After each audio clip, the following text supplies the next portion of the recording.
Hey, good morning, everyone. We have made it to Friday, Good Friday, for those of you who celebrate the Easter holiday.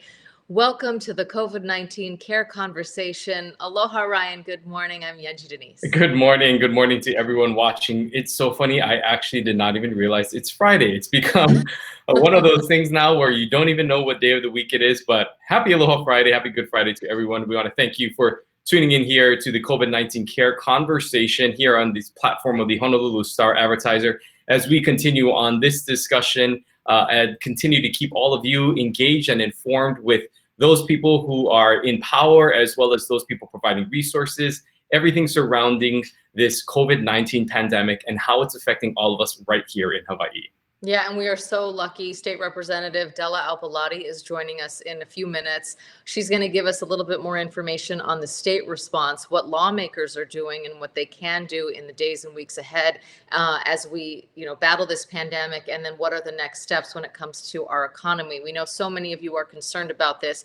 First of all, about your personal circumstance, maybe you've been furloughed or lost a job, and then just about the statewide overall health of the economy. So much of everybody here relies on, state government in some form or another. And so we want to talk to her and find out what the state is doing and what can be done. First, though, of course, we always begin with the count. So Ryan, let's lead us off with that. And there's actually some good news today. Yeah, for the first time, we actually saw a single digit number of cases, 7 new cases total, for a total of 442 positive cases in Hawaii. It was the smallest one-day update in terms of totals in more than a week, but officials are very quick to say, do not look into that too much. They expect those numbers to continue to rise.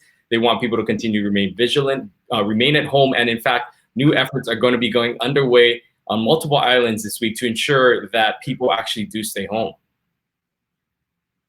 Yeah, don't let your guard down, for sure. That's a very big message today. I'm having a little bit of trouble seeing the comments in my feed, and that's a very important part of this. So keep your comments coming. I will make sure that I figured this part out. We also want to let you know there's free drive-through testing in Hana today on the island of Maui. So the folks that were doing that in Kahului yesterday are now doing that in Hana this morning. Also, some big announcements from the Chief of Police and Mayor Kirk Caldwell on Oahu. There is a city curfew pilot program that goes into effect tonight from 11 p.m. to 5 a.m. Basically, anyone on wheels, so a car, a bike, whatever the vehicle may be, you are not supposed to be out there during that time. You will be stopped. They are allowing people out for things like family emergencies and getting medication, but shopping for food, for example, that's not allowed. You will be cited. So they're really trying to crack down. They're trying this out for the 3-day weekend, and they want to see if this is something that perhaps will continue beyond this, if it's effective. And Maui doing it too. Yeah, and Maui actually going a little bit further with that. So last night, Mayor Victorino also making that announcement and actually saying that 2 members of a household may leave their homes to, conduct essential activities. So exceptions of family members who cannot be left alone, like children or seniors, but they're actually limiting the amount of people that can actually get out of the home. So a lot of efforts being made right now. Of course, Kauai County initiated and started that curfew that actually starts at 9 a.m. They've been doing that. 9 p.m. Excuse me, 9 p.m. Yeah, they've been doing that for a few weeks now. So interesting to see how other counties are adjusting as we kind of move into yet another week of this. Yeah, and thank you for your comments. Thanks for letting us know you're here. If you see me glance down at my phone, it's because something's going on with my computer, so I can't see them there. But Brandon is saying, if the curfew does work, what adjustments are they going to see? Well, I guess the idea is that they don't want people going to, a party, a pauhana, whatever the case may be. So they want to limit that activity. And really, if we are supposed to be social distancing and staying at home, the idea being that between the hours of 11 and 5 a.m., you probably don't necessarily need to be out if it is essential business only. The other big headline that we want to talk to you about, and we're going to be discussing this in detail with the superintendent next week when she's a guest, Hawaii Public Schools have decided that they will remain closed until the state goes 4 weeks without any new COVID-19 cases. That's a pretty high bar. That means that schools should be closed for quite some time. Again, Dr. Kishimoto is going to be on next week. We'd love to know what you think of that directive from the DOE. Is that something that you think that you agree with? What does that mean for parents? I mean, Ryan, this is a big decision. It is, and again, they're following the CDC guidelines with that implementation of that rule. And so we'll see if that stays or if that kind of adjusts. One of the things that we have noticed and we have seen is that officials will make certain standards, and things have been adjusted as we move along, because again, this is unprecedented. They're sort of going through uncharted territories and trying to decide, not on the fly, but trying to be flexible enough to make decisions that will adapt and not necessarily be something that's set in stone if something's not working. Someone else that has also had to be flexible, of course, is our state legislature. They actually concluded their session early. They actually put it on hold. And right now we are welcoming Representative Della Au Belatti to join us here. Thank you so much for joining us, Representative. We know that you're busy as well, so we thank you for taking the time. First off, if we can just start off right away, we know that the House is doing a lot of efforts, especially as well as the Senate, but specifically, what are sort of the measures that the House is doing to sort of assist during this time? Oh, and we have no, oh, there we go. We're looking at economic recovery. So we have convened a group of leaders across the state, public and private, to look at how do we monitor the situation, understand and really protect the public health, but begin to look at economic recovery. So what does economic recovery actually look like? I know on an individual basis, so many folks are concerned. They're trying to get those unemployment benefits if they've been laid off or furloughed. But on a state level, what does that actually look like? So what that means on the state level is looking at how do we gradually reopen and restart our economy. We know people are hurting. There's record unemployment. So one of the things we're doing is working very closely with our federal delegation to ensure that the federal CARES money is coming to our people. But after that, we have to start thinking about how do we reopen.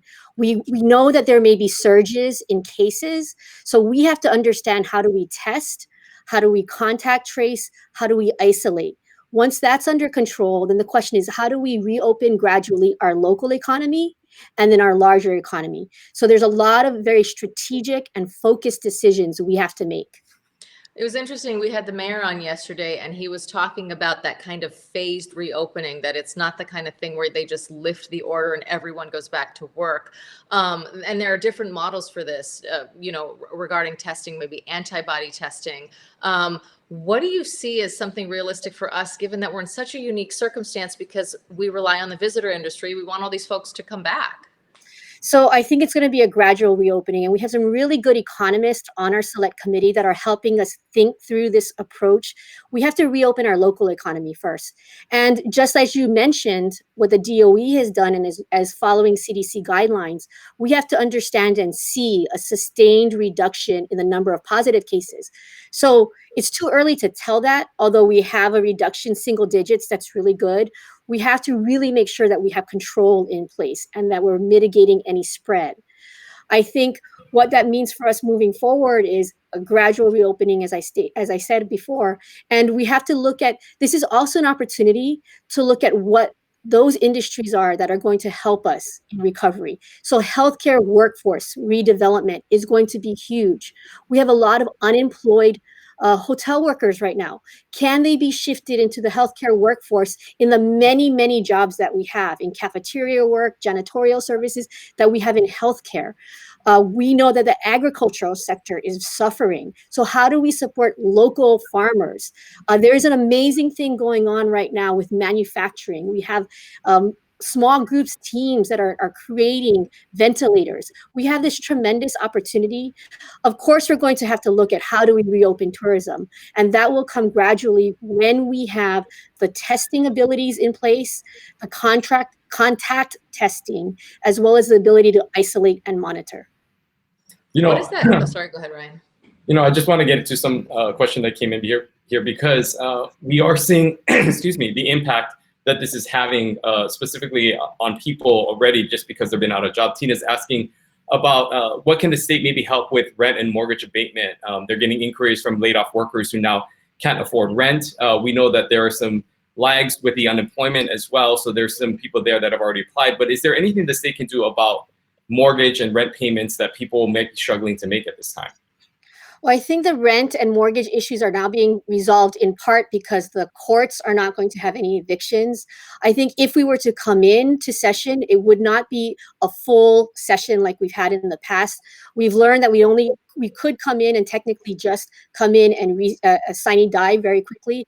Some of these issues about what can the state do for rent, mortgage abatement, we're having our insurance commissioner, our subject matter chairs really look at these things. So in the event that we can do something, we will look at that when we come back into session.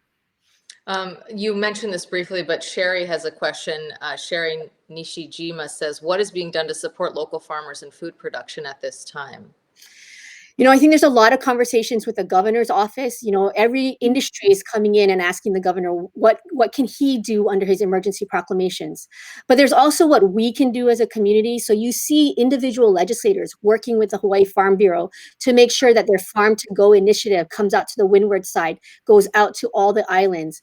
There are people working in their community to make sure that local farmers are supported. We have to urge our businesses like Foodland, the big stores, to purchase local. This is the opportunity for them to do that.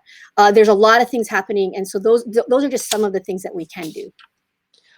Now, the other thing, Trinette Furtado has a comment, and I want to ask a question after, but she says, the numbers still don't give us a clear picture of COVID-19 cases as previously. Only those who were approved for testing got tested. As we test, the numbers will change. Are you satisfied with the numbers of tests that are going on in this community, in the immediate response? So what's happening is the testing manufacturers have to catch up. We need the antibody testing kits, and those are not fully online. We have a rapid test that is a genetic test kit that has come in, but we're really having to deploy those limited numbers of tests to the healthcare front lines. Because when someone comes into the emergency room, to protect that person and other patients and the healthcare workers, we need to know quickly who has COVID. When we get to the point when we have more widespread testing, which is happening because the manufacturers on the mainland are amping up, everyone is stepping up. We are going to have more testing at some point, and we have to have the right kind of testing. The difference between antibody testing and genetic testing. When we have those kinds of testings in place, and it's coming, we will be able to do better surveillance of the community so that we understand what is happening widespread. And that is something that our Department of Health, particularly Sarah Park, I really appreciate the work that Dr. Sarah Park is doing, because we have to work with knowing what the tests are out there, but we also have to be realistic because we don't have all of those tests in here to test everybody in the state like we want to. When we have that opportunity, we will do that. I believe that. What does that time frame look like? So you know what? Every day there are daily calls nationally about this issue, about PPE, about testing. I think as a nation, we're struggling with this. At the national level, ventilators, PPE is being shifted from state to state. We're part of that process. So I think, the April 30th is a good deadline for our stay-at-home orders. But like we're seeing in other places, it is being extended beyond that. Again, this is something entirely new to the entire world. So this is going to be somewhat of a long haul. But I also think that it's amazing to see what the American spirit is doing and what we're doing as a country. I want to get back to sort of the economic side and looking beyond sort of in the recovery efforts, because we know, just in a normal legislative session, there are so many, so much nonprofits that that are coming to the legislature and asking for grant and aid support. This is something that is never going to end in terms of human services and things. How then do you manage the current requests and everything that was already existing on the table, trying to find funding, and now trying to bring in all the relief efforts that have to happen? Is there something that's going to take priority in terms of what you guys can support and fund, knowing that there isn't a lot of funds to fund everybody and people are going to suffer? Our tax revenues are going down every day. We know that. We're going to take a hit. So a lot of the things that we were looking at are likely off the table, and we are going to have to prioritize health and human services. We are going to have to prioritize the ability to test, monitor, isolate. There are going to be certain things that rise to the level. one of the most helpful things is the federal stimulus package that is coming down. So let me reemphasize again, our finance staff, our chair of finance are working on a daily basis, looking at all of the funds that are coming down, trying to monitor what's going to be coming in and what little will be coming in April. And we're working through that process. One of the things that the Select Committee is doing for economic recovery is to look at shovel-ready projects so that the state can be a part of the recovery process. So we have Chair Yamashita from Maui, who is really looking down at that question and really bearing down on what are shovel-ready projects across the state. How do you think our economy is going to look different on the other side of this? I mean, we're changing so much, and if we can't welcome those visitors with open arms, there's going to be some major shifts. Well, I think we can be positioned to reposition the tourism market, but I think we're going to also see a tremendous change in teleworking. We're going to see people being more innovative, and we have to encourage those things. We have to encourage what is good about Hawaii, the local producers, the local workers here. We're going to return, but it's going to be a new normal that we return to. Great. And we want to thank everybody for sending in their questions. I mean, again, this is another one that is not a direct question for you specifically, but maybe something you can help with. But when they're asking when the curve flattens and we start reopening things, what's going to stop another outbreak? What's some of the efforts you think that are going to have to be made in order to make sure that we don't have a second surge or second wave? Sure. So the House has been carefully looking at other countries, Taiwan, Singapore, and what they did. We're looking at the authorities that we might need to change to ensure that we can have immediate testing. Once we get an alert on the global stage that there is a virus coming out of China, coming out of Italy, we have to have the authority and the ability to track and trace people as they come off the plane. Now, that's going to take resources. That's going to take the ability, authority, the legal authority to do that. We may not be able to test them when they're, say, in China, but as soon as they come into Hawaii, do we have the authority to do that? And what happens if they test positive? We need to have isolation facilities, possibly. We need to have lab testing facilities. So all of these questions about how are we going to contain another outbreak are being considered by the members of the House Select Committee. On a personal note, I know that your husband is a nurse. Can you tell us a little bit about the work he's doing and how that informs the work that you do at the Ledge? It informs it completely. I see what the hospitals are needing to do, what healthcare providers are needing to do. In fact, when the mayor yesterday announced his curfew, my husband works the swing shift. He comes home at midnight. So he's going to have to make sure he has his scrubs on, that he has his ID, and that if he gets stopped on his moped on the way from the hospital to our place, that he's going to be okay and not be stopped by that curfew. We're talking about sanitation procedures that he's going to have to follow when he comes into our condo. We're concerned about those things, but you know what? These frontline workers, they really are going to be the ones who help us stem and control this. And we also know that you are a mother as well. So trying to balance, a husband that works in the hospitals, you're helping with this effort on the state level and managing. What has that been like for you on a personal note to try to juggle all that? Because we know that there's a lot of people doing exactly what you're doing as well. So my background is as a high school teacher. I am so failing at teaching my elementary school daughter and even my freshman daughter. So, what's been really helpful is that there are resources online. There are public and private school teachers who are Zooming, doing Microsoft Teams. I'm really appreciative of all the educational programs that are out there on PBS, public stations. I think people are really becoming innovative, but it is hard. And I think parents, fathers and mothers across the state are struggling. This is also going to be, though, another innovation that we're going to see, because I think kids are learning and they're having, in some ways, this new generation of children who are going to have, it's going to be ACBC, after Corona and before Corona. We're going to have a resilient population. We have to look out for those kids. We have to make sure that their mental health, mental well-being is taken care of. And we have to make sure that they find that resilience in themselves. One of the things I'm super concerned about, and it's been coming up, is what's happening about the domestic violence issues that might be percolating at the ground level. So we're also looking at that. I know members of our Women Legislative Caucus are looking at that. All of these things, from education to safety in the house, these are all things that we're all concerned about, I think, as mothers and fathers. You know, going back to that April 30th deadline, do you think it's realistic that that will be lifted at the end of this month, or do you think that the stay-at-home order will last longer than that? Well, I think we should remain optimistic, but also be cautious. I do think, the mayors have the control at some level of those stay-at-home orders, and I think already Mayor Kawakami has started to look at extending some of those into May. I think we really have to just watch the numbers. We have to understand that if there's going to be surges and peaks hitting our hospitals, that we may have longer stay-at-home orders, both at the county level as well as at the state level. And I'm sorry, I should have asked this earlier, but just from a practical level, we know that the legislature suspended, midway through, that you guys did not officially end session as traditionally would happen. Well, what happens when do you guys just sort of just pick up when all of this clears out, or do you just sort of wait till next January? So one of the things we learned after we recessed is that typically we have a 60-day session.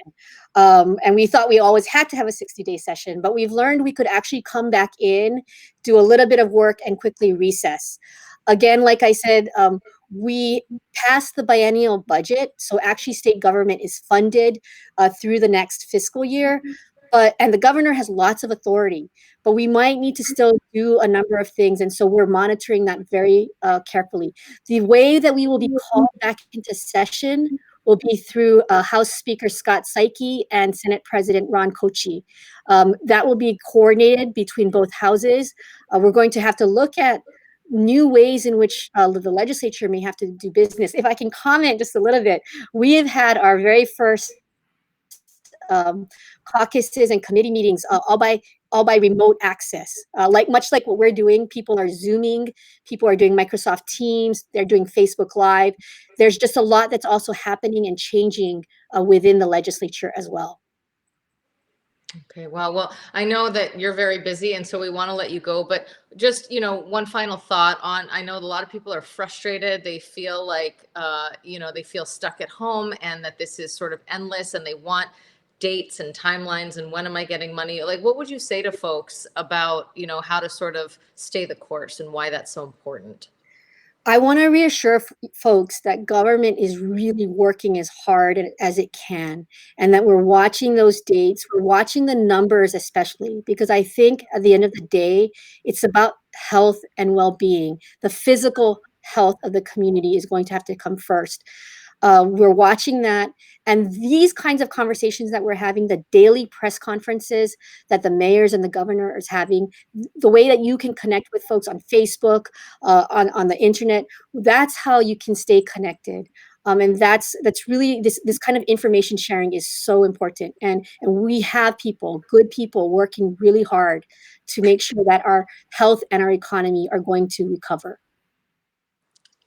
All right, well, Representative Della Au Belatti, thank you so much for taking time. And we know that you're continuing to work hard, and we look forward to getting more updates from you and other House members as we sort of navigate these times together. So thank you very much. Have a great week. Be well, be healthy. Thank you. Well, great to hear from her. And my goodness, when you think of all of the issues, I mean, Ryan, just thinking about those budget issues and all of the people that come asking for money in a normal year, as you said, this is going to be a tremendous challenge for them. Yeah, and just sort of reprioritizing, as she said, with what's going to be most important. And I think obviously there's a lot of attention to this, but we have to also recognize that there is a lot of need out there. And so that's where people in the community can get involved and be involved and help out in whatever way they can, be it financially or just help giving of your time. There are so many ways and so many needs out there that I think this is really galvanizing the community to come together to find ways where we can support. And the government's going to help all they can, but they can't necessarily do everything. So really looking for people to step it up. And we have seen a number of people in our community step up. Yeah, and to that end, we actually want to highlight our Hawaii Heroes of the Day. Dozens of volunteers were in conference rooms, of course, social distancing and in masks yesterday at the Blaisdell. And the paper's got a great write-up on this. More than 100 volunteers assembled more than 4,000 face shields. Those shields were actually purchased by the state health department, and they represent the first of 30,000 that need to be assembled. So the organizers say they're going to, they got 26,000 left to put together, and they need your help. You can see there, different people at workstations, so you are separated, but it is a way to kind of put in a little sweat equity and help our community. You can do so by go to hawaii-can.org/face shields, that number that URL right there, to sign up and, help those on the front lines. Not all of us have 3D printers, but most of us can help and actually do a little assembly. So great to see that. The paper's got a nice write-up of that today.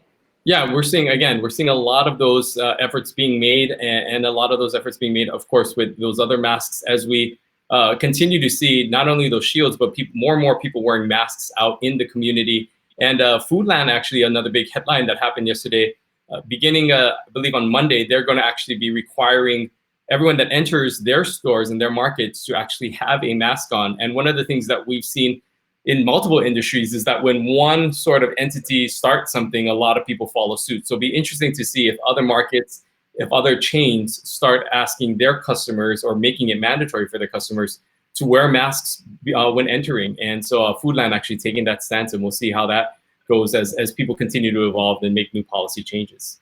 Yeah, they want to limit the number of people in the stores, and they want everybody to wear a mask. They say you can only go in 2 at a time. Not the whole family doesn't need to go grocery shopping. Just, assign one person. Of course, if you have to take care of your kids or what have you, there are some accommodations made, but really they want those grocery trips to be quick in and out. We have one kind of fun thing that we wanted to tell you about. Hawaiian quilts, the Hawaiian Quilt Collection. Those folks, they've been in business since the 1980s. They're Hawaii's oldest quilting company, and they are giving out free patterns and free kits. So you can make a pot holder, you can make a sunglass kit. This is something they want to encourage you to, stay at home. And if you're bored and you're tired of watching Netflix, you can sew a quilt. And I actually went online and I ordered my pattern. You get one per household, and they're really beautiful. And be patient with their website. A lot of folks are converging on there at once, but if you're patient, you will get through. So Ryan, I'll be sewing a sunglass kit as soon as that comes in the mail. Okay, thank you. I mean, I don't know that I can do that, but I'll take whatever you want to give. Yeah, it's Hawaiian-quilts.com, and there's a little section. And if you have fabric at home, you can just download the patterns immediately. You don't have to wait for them to send you anything. But we'll be interested to see what happens next week. We'll wait for an update from Yunji on that. Speaking of next week, we look forward to another full week of people where we want to bring on board and have you involved in that discussion. On Monday, we will have Governor Ige will be here to sort of take your questions, and we want to hear what you have to say to the governor. Again, that is on Monday. We will also be speaking to our superintendent, Kishimoto. That will be also happening next week, as well as Lieutenant Governor Josh Green will also be in-house as well as Senator Mazie Hirono. So we will keep you posted and continue to stay connected on here so that we can let you know who we're expecting. But another full week next week with some very influential people, and I'm sure a lot of you have questions for them as well. Yeah, we encourage you, of course, stay home this weekend. We know it's tough, but we are seeing those numbers are very encouraging so far. We want to continue to see that. Stay the course. And of course, if you are home, go to hawaiifightscovid.org. That's a resource there where you can do contact tracing surveys. Just have everyone in your household fill one of these out. This is so that we can see where the disease is spreading, and we can try to limit that. That's researchers are behind that. A great program there. It takes about 2 to 3 minutes to fill it out. Also, let us know in the comments who you want to hear from next week. Brandon says he wants to make it an hour. Well, we'll see. I don't know if the governor can hang with us for an hour, but we can.